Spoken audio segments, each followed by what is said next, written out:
विश्व के प्रथम वैज्ञानिक महाकारुणिक तथागत गौतम बुद्ध, भारत देश में शिक्षा की क्रांति के जनक, जिनका 11 अप्रैल को जन्म दिवस था। राष्ट्रपिता ज्योतिराव फूले, भारत देश की पहली महिला शिक्षिका, ज्ञान की देवी राष्ट्रमाता सावित्रीबाई फूले, संतों में सबसे संत, सबसे क्रांतिकारी संत कबीर साहब, रैदास साहब, आदि कवि महर्षि वाल्मीकि जी, शहीदों के शहीद सरदार उधम सिंह, भगत सिंह, राजगुरु सुखदेव। और आज जिस महान शख्सियत का जन्म दिवस मनाने के लिए इस गांव शाहजहानपुर में दूर दराज से आए सम्मानित साथियों, विश्व रत्न, ज्ञान के प्रतीक, आधुनिक भारत के निर्माता और विश्व का सर्वश्रेष्ठ संविधान लिखने वाले, हम सब के आदर्श परम पूज्य डॉक्टर बाबा साहब अम्बेडकर जी के चरणों में नमन करते हुए यहाँ उपस्थित समस्त सम्मानित साथियों, सम्मानित बुजुर्गों, नौजवान साथियों, इज्जतदार माताओं, बहनों और प्यारे प्यारे बच्चों, आप सभी को मेरी तरफ से बाबा साहब अम्बेडकर के जन्म दिवस की बहुत बहुत बधाई, बहुत बहुत मंगल कामनाएं। और आप सभी को जय भीम, जय भारत, नमो बुद्धाय, जय संविधान। इतना बढ़िया गाना बताया और कहाँ की बात बताई, अमेरिका की। अभी जो साथी राजेंद्र मेहरा जी बता रहे थे, वो यहाँ हरियाणा की, अब भारत की बात नहीं बता रहे थे। प्रोफेसर का बार बार नाम ले रहे थे, ठीक है, प्रोफेसर का बार बार नाम ले रहे थे। और वो अमेरिका की बात कर रहे थे, जो अमेरिका आज पूरी दुनिया पे राज कर रहा है। एक से प्रतिष्ठित यूनिवर्सिटी, कोलंबिया यूनिवर्सिटी के प्रोफेसर की बात चल रही थी और वो कह रहा था बाबा साहब अम्बेडकर के बारे में बात कर रहे थे। और आप इतनी महत्वपूर्ण बात करके भी सो गए। जोरदार नारा लगाओ, तुम्हारे गांव के लोग अभी भी सोए पड़े हैं, वो सोच रहे हैं कार्यक्रम शुरू नहीं हुआ। जोरदार नारा लगाओ, बाबा साहब अम्बेडकर का जन्म दिवस है, बाबा साहब अम्बेडकर अमर रहे। नहीं, धन्यवाद, धन्यवाद। ताकि मुट्ठी बीच कर जोरदार जुगर, तुम जगराते में भी तो लाओ, जोरदार नारा लगाना है, बाबा साहब अम्बेडकर अमर रहे, बाबा साहब अम्बेडकर अमर रहे। बहुत बहुत धन्यवाद। इतने महान शख्सियत आई, आदरणीय प्रधानाचार्य जी, प्रिंसिपल महोदय, उनके साथ जिनके सानिध्य में हमें शिक्षा प्राप्त करने का भी अवसर प्राप्त हुआ। डॉक्टर रविंद्र डिकाडला जी, इनके पास हम पढ़े भी हैं और आज इन्होंने इतना सिखाया, इतना पढ़ाया कि इनके सामने आज स्टेज पे बोलने का भी मौका मिला। ये बाबा साहब अम्बेडकर के आदर्श, उनके विचार हैं।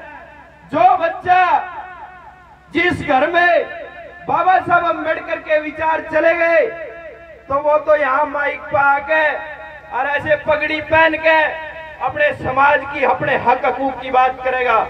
जो अपने गुरुजनों का अनादर करेगा, जो अपने महापुरुषों की बातें नहीं मानेगा, जो नशे पते का आदी होगा, वो पीछे अभी भी कहीं, अभी भी इसी गांव में भी सारा दिन गेहूं काट के और अद्धा पुआ मार के सो रहे होंगे। ऐसी स्थिति भी उन लोगों की होगी। बाबा साहब अम्बेडकर का रास्ता, पहला नारा बाबा साहब अम्बेडकर का कहता है, बी एजुकेट, शिक्षित बढ़ो। और जो लोग शिक्षित बन जाते हैं, उनका समाज में मान सम्मान होता है, उनको लोग पूछते हैं, उनकी लोग इज्जत करते हैं। जो लोग पढ़ाई से वंचित रह जाते हैं, जो लोग शिक्षा प्राप्त नहीं कर पाते, उनका मान सम्मान नहीं होता। तो इस देश में बाबा साहब अम्बेडकर ने जब नारा दिया, बी एजुकेट, शिक्षित बढ़ो, बहुत सोच समझ कर दिया। आपकी इज्जत होगी, आपका मान सम्मान होगा, आपका मान सम्मान होगा, आपके बच्चों का मान सम्मान होगा, वो केवल शिक्षा के कारण होगा। और उसके बाद बाबा साहब अम्बेडकर ने कहा कि मेरे समाज के लोगों, मेरे देश के लोगों, बाबा साहब अम्बेडकर पर लांछन कुछ लोग लगाते हैं कि बाबा साहब अम्बेडकर ने व्यक्ति विशेष या जाति विशेष के लिए काम करा। मैं उनको दावे के साथ कहता हूं, बाबा साहब अम्बेडकर के साथ एक बार रूबरू होके जाना, बाबा साहब अम्बेडकर को एक बार पढ़ना, बाबा साहब अम्बेडकर के लिखे हुए संविधान को पढ़ना। इस देश की समस्त मातृशक्ति को आज जितने भी अधिकार है, अगर बाबा साहब नहीं होते तो ये मातृशक्ति इस देश पर राज नहीं कर रही होती। आज भारत की राष्ट्रपति द्रौपदी मुर्मू बनी है। द्रौपदी मुर्मू का भी बयान था, जब भारत की पहली प्रधानमंत्री इंदिरा गांधी बनी थी तो उनका भी बयान था, अगर इस देश में संविधान लिखने का काम विश्व रत्न डॉक्टर बाबा साहब अम्बेडकर नहीं करते तो मैं इस देश की प्रधानमंत्री कभी नहीं बन पाती। और जो लोग ये लांछन लगाते, आरोप लगाते बाबा साहब के ऊपर, वो पढ़ा उनकी बातें। अगर इस देश में बाबा साहब अम्बेडकर 1935 में द प्रॉब्लम ऑफ रूपी, its origin and solution, Bharat में रुपए की समस्या, इसका जन्म और इसका समाधान, इस बुक को, इस थीसिस को ना लिखते तो इस देश में RBI, reserve bank of India का निर्माण नहीं होता। अगर रिजर्व बैंक ऑफ इंडिया का निर्माण नहीं होता तो इस देश में करेंसी नहीं होती, रुपए नहीं होते, और रुपए के कारण मान सम्मान बढ़ रहा है। इस देश में रुपया पैदा करने वाला डॉक्टर बाबा साहब अम्बेडकर है।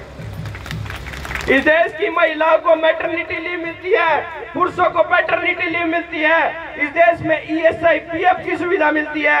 गुलाम भारत में 1942 में डॉक्टर बाबा साहब अम्बेडकर ने ये सारे कारनामे करके दिखाए। इस देश में बहुत सारी बातें हैं। बाबा साहब अम्बेडकर का बयान अगर बखान करूंगा तो समय मेरे को वैसे ही कम मिला है। मेरे को तो भाई साहब ने, संजय जी ने, वकील साहब ने कह दिया था कि भाई समय थोड़ा कम लेना। मैं इतना सा निवेदन करने मेरे समाज के लोगों से आया हूँ। पानीपत में मेरा गांव है दीवाना, हम पागल लोग नहीं है, हमारे दिमाग में खुजली नहीं है। रात को हम भी अपनी अच्छी नींद ले सकते थे, बाबा साहब अम्बेडकर की बदौलत एसी लगा हुआ उसमें सो सकते थे। पर बाबा साहब अम्बेडकर ने 18 मार्च 1956 को आगरा के रामलीला मैदान में बात कही कि मेरे को पढ़े लिखे समाज के लोगों ने धोखा दिया। और उसी के साथ बाबा साहब अम्बेडकर ने कहा, उसी के साथ कहा, सभी पढ़े लिखे धोखेबाज नहीं है। कुछ कहते हैं बाबा साहब इस तन पे कपड़ा आ गया। अरे जिन लोगों को गली से चलने का अधिकार नहीं था, आज गाड़ी में हम बैठ के आए। अरे मेरे दादा को इस देश में सात जीवन का काम करना पड़ा, क्योंकि 1950 से पहले अंग्रेजी राज था। अंग्रेजी राज में अंग्रेजों का कानून था। अंग्रेजी राज के बाद बाबा साहब अम्बेडकर का कानून आया, बाबा साहब अम्बेडकर का कानून आया। रामदास का दादा तो इस स्कूल में नहीं, देश के स्कूल में नहीं जा पाया, पर बाबा साहब अम्बेडकर ने ऐसा करिश्मा कराया। बाबा साहब अम्बेडकर ने मैं बीकॉम भी कराया, एमकॉम भी कराया, पीजीडीसीए भी कराया, एलएलबी भी कराई, और एलएलएम कर रहे हैं। ये किसी और की देन नहीं, बाबा साहब अम्बेडकर की देन। तो इस देश में जिन लोगों को शिक्षा प्राप्त करने का अधिकार नहीं था, वो स्कूलों के मालिक बना दिए, प्रिंसिपल साहब बैठा कर बना दिए। जिन लोगों को कभी न्याय नहीं मिलता था, दलवीर सिंह रंगा जी हमारे साथ आए हैं पानीपत से, कोर्ट में बैठते हैं, अपनी कलम से न्याय करने का काम करते हैं। जिन लोगों को न्याय नहीं मिलता था, आज न्याय देने का काम करते हैं। जिन लोगों को धन रखने का अधिकार नहीं था, आज बैंकों के मैनेजर बना दिए। किसी और बहुत सारी चीजें इस देश में मान्यताओं के आधार पर चल रही है, उनकी कोई देन रही है। इन महापुरुषों के बलिदान है। तथागत गौतम बुद्ध ने इस देश में समान व्यवस्था लागू करने का काम सबसे पहले किया। गुरु रविदास महाराज ने लड़ाई लड़ी, राष्ट्रपिता ज्योतिराव फुले जी ने लड़ाई लड़ी, डॉक्टर बाबा साहब अम्बेडकर ने लड़ाई लड़ी, साहब कांशीराम जी ने लड़ाई लड़ी, मान्यवर दीनाबाना वाल्मीकि जी ने लड़ाई लड़ी। ऐसे बहुत से संख्यक लोग हैं जिन्होंने हमारे लिए खून पसीना बहाया। और खून पसीने की तो बात की दूर, बाबा साहब अम्बेडकर ने 4-4 बच्चे हमारे लिए कुर्बान करे। कफन का कपड़ा बाबा साहब अम्बेडकर के बच्चों को लिए नहीं मिला, हमें हजारों के सूट बूट मिल गए। ये बलिदान चुकाने का वक्त आ गया है। मैं बता रहा था 18 मार्च 1956 को बाबा साहब ने कहा मेरे को पढ़े लिखे लोगों ने धोखा दिया, तो हम वो पढ़े लिखे गद्दार बाबा साहब के नहीं बनना चाहते।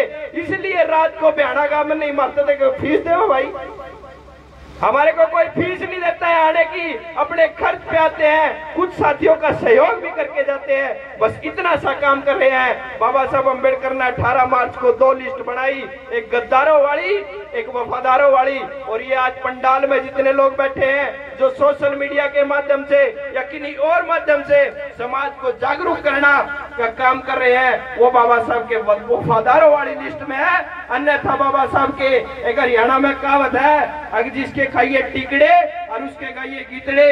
इस देश में, इस देश के लोग इस देश के 95% लोग, इस देश के 100% लोग बाबा साहब के टिकड़े खा रहे हैं, गीतड़े किसी और के गा रहे हैं।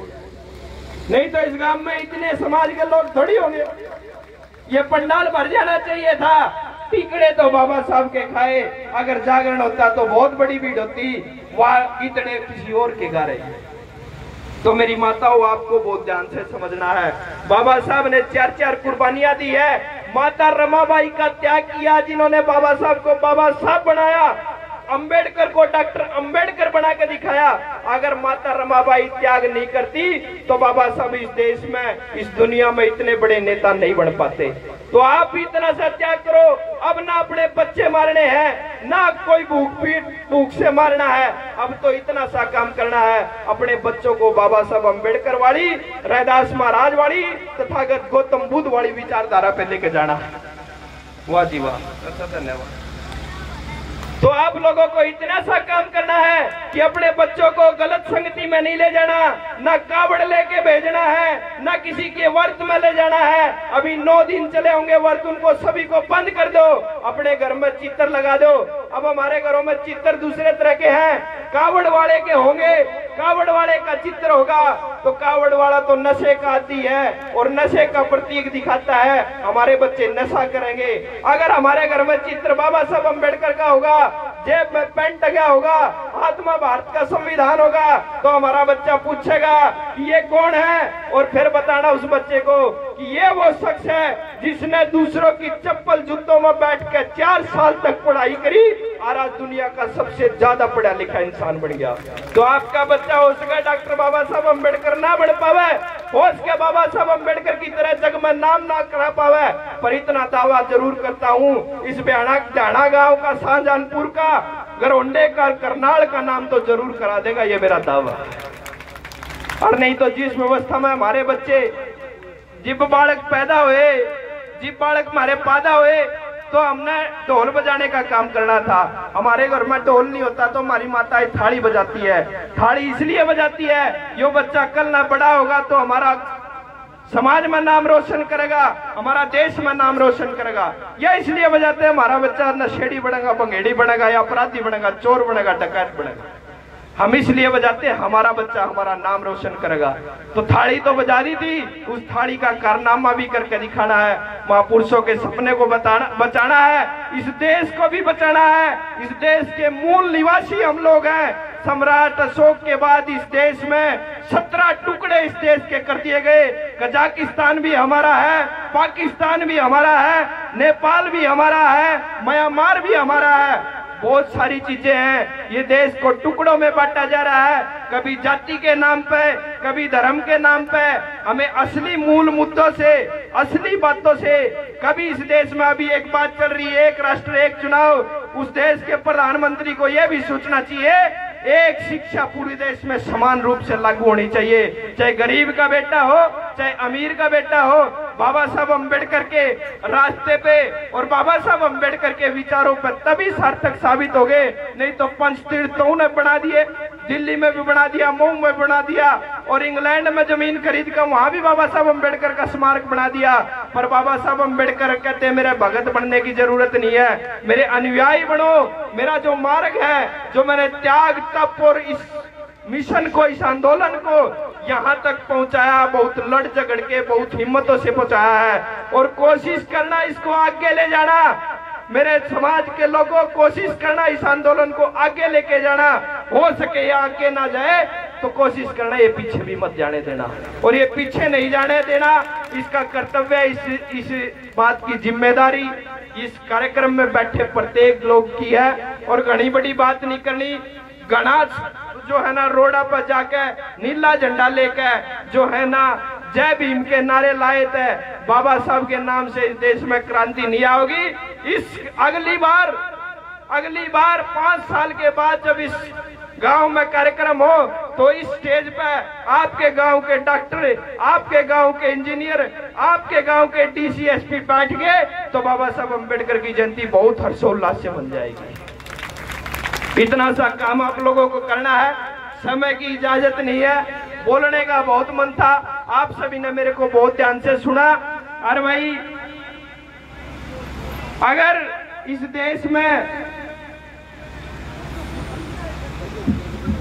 देश में ऐसी व्यवस्था चलती रही, हमारे लोगों को ऐसे ही पीटा गया। तो महाशय दयाचंद बुजुर्ग मेरे जानते होंगे, रोहतक में मायना गांव है, मायना गांव रोहतक में वाल्मीकि समाज में पैदा हुआ महाशय दयाचंद मायना। उसने बहुत सारी कविताएं लिखी, बहुत सारी रागनी लिखी, हमारे लोगों के साथ हर जगह छल होया। जाट मेर सिंह के नाम से वो सारी छाप काट के उनके नाम से गाई, उनको जिंदे जी मार दिया गया। और उन्होंने कहा उन दिना न भूल गए थारे गोरे दाब, तुम उन दिना न भूल गए थारे गोरे दाब दिया करते, मुंह में टूक हाथ पे थारे मुंह में टूक टाट पे जूता इंग्लिश साफ दिया करते, और डैम बलाटी फूल की गाड़ी घनी खराब दिया करते।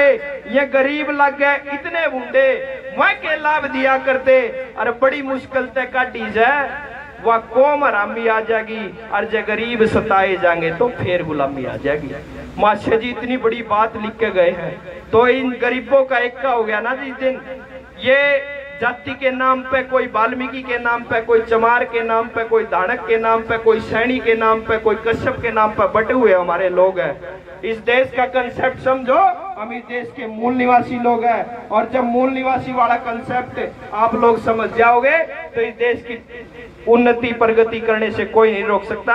आप सभी ने मेरे को बहुत ध्यान से सुना। पुनः बाबा साहब अम्बेडकर और राष्ट्रपिता ज्योतिराव फुले जी की जयंती की बहुत बहुत बधाई। आप सभी को जय भीम, नमो बुद्धाय, जय भारत, जय भारतीय संविधान।